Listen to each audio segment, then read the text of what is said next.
Hello everyone. आज है 6 जुलाई और आज इस वीडियो में हम बात करने जा रहे हैं टाटा मोटर्स के बारे में। देखिए, 317 रुपए के ऊपर शेयर आ चुका है आज भैया। 8.5% की बड़ी गिरावट है। इवन आज ऐसा माहौल था कि शेयर 10% तक टूट गया था, 311 रुपए तक आ गया था।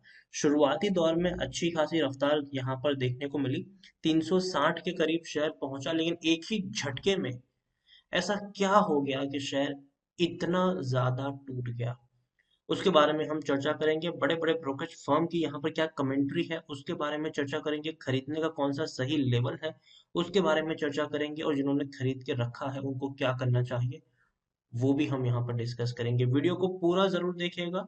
और वीडियो को शुरू करो उससे पहले अगर आपने अभी तक चैनल को सब्सक्राइब नहीं किया है तो प्लीज अभी से इसे सब्सक्राइब कर लीजिए, क्योंकि आगे भी बहुत सारे वीडियोस हैं जो को काफी ज्यादा हेल्प करेंगे। तो बड़ी गिरावट आई जरूर है आज के दिन में यहाँ पर, लेकिन इस गिरावट में बड़ा मौका भी है। 317 रुपए के ऊपर शेयर आ गया। रीजन क्या है? रीजन क्या है कि भैया इतनी बड़ी गिरावट आई? तो देखिए, 10% की ये जो गिरावट है ना, उस गिरावट की वजह यह है कि जेएलआर जो टाटा मोटर की ही सब्सिडरी कंपनी है, जैगुआर लैंड रोवर, उन्होंने भैया वार्न किया है कि भैया जो प्रॉफिट है ना Q2 के, उसमें आपको उतने अच्छे देखने को नहीं मिल सकेंगे, क्योंकि जो सेमीकंडक्टर है, जो चिप है, उसकी शॉर्टेज हो रखी है। पूरी दुनिया में ये शॉर्टेज है। अगर मैं कह दूं ऐसा नहीं कि सिर्फ टाटा मोटर को ही दिक्कत झेलनी पड़ रही है, सभी कंपनियों को दिक्कत झेलनी पड़ रही है, लेकिन कोई बता नहीं रहा है। इन लोगों ने बता दिया है कि भैया जो चिप की जो शॉर्टेज है वो कहीं ना कहीं इनको नुकसान पहुंचा सकती है। अब देखिए, an ongoing global shortage in semiconductor chip, तो भैया पूरी दुनिया में ये शॉर्टेज है, ठीक है, is going to lead to 50% decline in production for जेला इन सितंबर क्वार्टर एज ऑटोमेटर। जैसे कहा कि ऑटोमोबाइल मेकर ने ये बात बताई है कि जो सितंबर क्वार्टर रहने वाला है उसमें भैया प्रोडक्शन में 50% तक का डिक्लाइन आ सकता है, चिप की शॉर्टेज की वजह से। और यही वजह थी कि जैसे ही उन्होंने ये बताया, शेयर धड़ल्ले से टूटना शुरू हुआ, 10% तक टूट गया। अब देखिए, the present semiconductor supply issue represent a significant near term challenge for industry which will take time to work through, but we are encouraged by the short demand that we will see for supply receive। तो देखिए, ये JLR के जो chief executive है उनकी तरफ से ये स्टेटमेंट दिया गया है। और जेएलआर ने ये भी कहा है कि the situation around chip shortage should improve in second half. तो देखिए, ऐसा नहीं है कि शॉर्टेज है तो भैया शॉर्टेज रहने ही वाली है। सेकंड हाफ में ये जो सिचुएशन है वो इम्प्रूव हो सकती है, होने वाली है।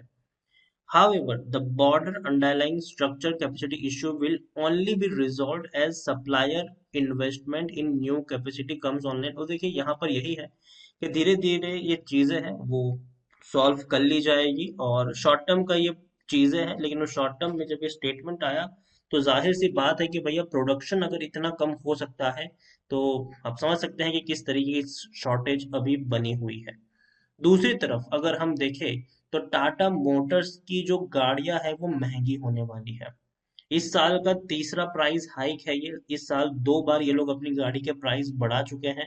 ये तीसरी बार उन्होंने अनाउंस किया है कि भैया गाड़ियां जो है ना वो महंगी होने वाली है। और उनका रीजन ये है कि due to increase in input cost, जो इनपुट कॉस्ट जो गाड़ियां बनाने में जो खर्चा आ रहा है वो बढ़ गया भैया। जाहिर सी बात है, जब स्टील की प्राइस बढ़ेगी, बाकी चीजों की प्राइस बढ़ेगी, तो और जो सेमीकंडक्टर की मैं बात करूँ उसकी शॉर्टेज है तो भैया उसकी भी तो यहाँ पर प्राइस बढ़ रही है।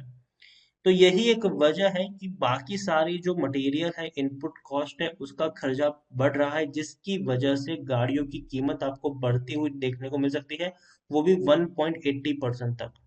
तो जो प्राइस हाइक है वो 26,000 रुपए तक का आपको प्राइस हाइक देखने को मिल सकता है। अलग अलग गाड़ी के मॉडल के ऊपर ये चीज डिपेंडेंट है। तो दोबारा, प्राइस देखिए, जब भी गाड़ियों की कीमत बढ़ती है शेयर प्राइस बढ़ती है, क्योंकि कहीं ना कहीं एक्सपेक्ट ये किया जाता है कि भैया इनको फायदा होने वाला है, ठीक है। लेकिन ओवरऑल देखा जाए तो भैया दूसरी तरफ मैं ये कहूंगा, तो प्राइस बढ़ाने का जो मकसद है वो ये भी है कि भैया इनकी जो खर्चे हैं वो बढ़ रहे, कॉस्ट जो है गाड़ी बनाने में वो बढ़ रहा है, तो इसीलिए प्राइस भी बढ़ रही है यहाँ पर। टाटा मोटर्स अगर पिछले एक महीने में देखें तो पिछले एक महीने में 5.5% की गिरावट है। एक ही दिन की गिरावट काफी थी इस पूरे महीने के ग्रोथ को बर्बाद करने के लिए। पिछले एक साल में अगर हम देखें तो पिछले एक साल में 190% का ग्रोथ है। एक 100 रुपए का शेयर था, तेजी आई, देखिए गिरावट आई है, हर तेजी के बाद गिरावट आई है। देखिए दोबारा एक बड़ी रफ्तार पकड़ी थी इसने, 350 रुपए तक शेयर पहुंच गया था, वापस टूट के 290 के करीब पहुंचा, वापस तेजी बनी, वापस गिरावट आई, वापस तेजी, वापस गिरावट आई। और ये जो गिरावट है दोबारा से बड़ी गिरावट है ये। और मैंने हमेशा कहा है कि जब शेयर 350 रुपये निकल जाता तब मैंने कहा था कि अभी खरीदारी मत करना। 325 के नीचे आए तब आप खरीदारी करने की शुरुआत कर सकते हो, मतलब अगर आपको 1000 शेयर खरीदने हैं, आप 300 शेयर खरीद सकते हो उस लेवल पर। और अगर 300 रुपये से नीचे ये शेयर जाता है तो और 300 शेयर की क्वांटिटी आप ऐड कर सकते हो। तो इस तरीके से आप यहाँ पर प्ले करें। देखिए टाटा मोटर में जो गिरावट है वो शॉर्ट टर्म की गिरावट है। देखिए ऐसी गिरावट जब भी आई है बड़े मौके बने हैं। इससे पहले भी देखेंगे शेयर टूट गया था, अच्छी खासी रफ्तार दोबारा भी देखने को मिली। और ये ऐसा नहीं है कि बड़े बड़े ब्रोकरेज हाउस यहाँ पर बेचने की बात कर रहे हैं। आप देखिए आईसीआईसीआई डायरेक्ट की टाटा मोटर्स में खरीदारी करने की सलाह है, 405 का टारगेट प्राइस है। ईडलवाइज का 432 का टारगेट प्राइस है। और जेफरीज की मैं बात करूं, जेफरीज का तकरीबन 455 रुपए का टारगेट प्राइस देखने को मिल रहा है। और उनका ये भी मानना है कि भैया कंपनी जो है वो धीरे धीरे अपने कर्जे को कम कर रही है। और इतना ही नहीं, कंपनी आने वाले वक्त में इनका जो मार्जिन है वो बढ़ने वाला है। और ये जो भले शॉर्टेज हो रही है सेमीकंडक्टर वगैरह की, लेकिन धीरे धीरे इस सिचुएशन को भी निपटाया जाएगा। और दूसरी तरफ अगर हम इलेक्ट्रिफिकेशन की बात करें तो खास करके इलेक्ट्रिक व्हीकल्स में टाटा मोटर्स की जो पकड़ है वो मजबूत है। पिछले एक महीने में आपने कई सारी खबर देखी कि इस स्टेट ने इतनी गाड़ियों का ऑर्डर दिया है, इस स्टेट ने इतनी बस का ऑर्डर दिया है, इतने इसने इतनी एम्बुलेंस का ऑर्डर दिया हुआ है। तो कई सारी खबरें हैं, बड़े बड़े क्लाइंट्स हैं इनके पास।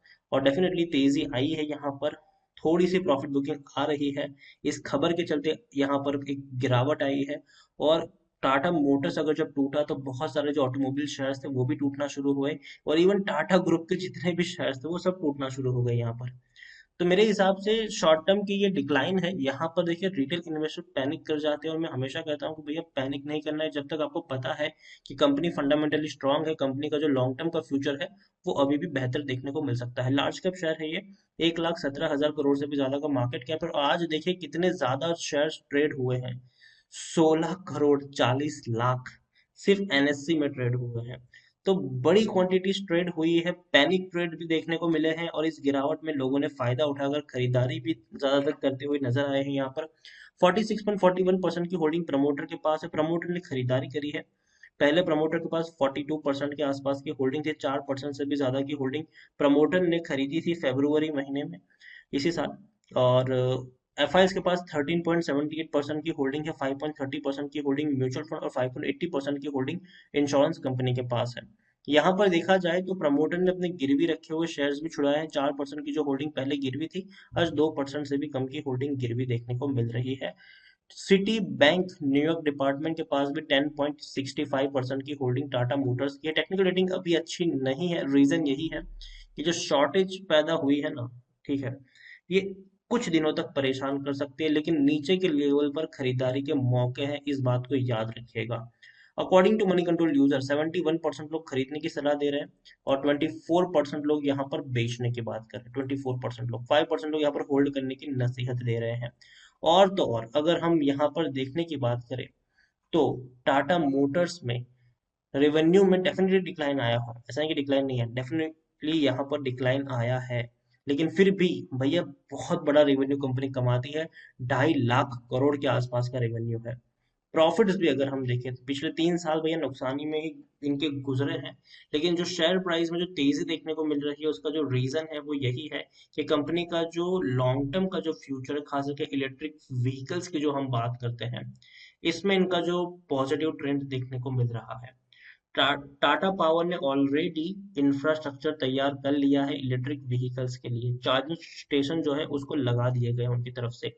अब भैया गाड़ियां जैसे बन के शुरू होगी, लोगों की बिक्री आपको अच्छी खासी देखने को मिल सकती है। और देखिए पहले इलेक्ट्रिक व्हीकल्स देखिए जो छोटी मोटी कंपनियां बनाती थी, अब बड़े प्लेयर्स यहाँ पर आए हैं और एक बड़ा भरोसा सामने आया है।